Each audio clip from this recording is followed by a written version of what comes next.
అనకాపల్లి జిల్లా యలమంచిలి తహసీల్దార్ కార్యాలయం వద్ద తీవ్ర ఉద్రిక్తత చోటు చేసుకుంది. గత 2 రోజులుగా ఎంఆర్ఓ ఆఫీస్ వద్ద పెద్దపల్లి, మంత్రిపాలెం, గొల్లలపల్లి గ్రామాల ప్రజలు నిరాహార దీక్షలు చేస్తున్నారు. 3 గ్రామాలకు సంబంధించిన పోరంబోకు భూమిని జిరాయితీగా చూపించడంపై ఆగ్రహం వ్యక్తం చేశారు. 40 ఏళ్లుగా పోరంబోకుగా ఉన్న భూమిని 22A నుంచి ఎలా రాయిస్తారని ప్రశ్నించారు. వీరి దీక్షకు బీజేపీ మున్సిపల్ అధ్యక్షుడు బొడ్డపు శివ మద్దతిచ్చారు. కలెక్టర్ వచ్చి హామీ ఇవ్వాలని, 3.7 ఎకరాల భూమిని మళ్లీ పోరంబోకు భూమిగా చూపించాలని డిమాండ్ చేశారు. ఆందోళన చేసిన శిబిరం వద్ద భారీగా పోలీసులు మోహరించారు.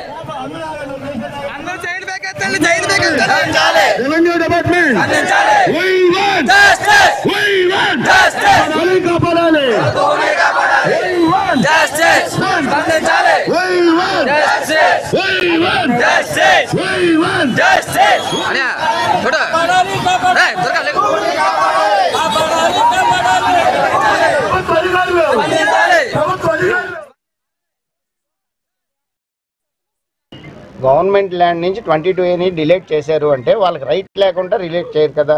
వాళ్ళు రైట్ ఉందని చెప్పాం మేము. వాళ్ళు రైట్ ఉందని చెప్పాం.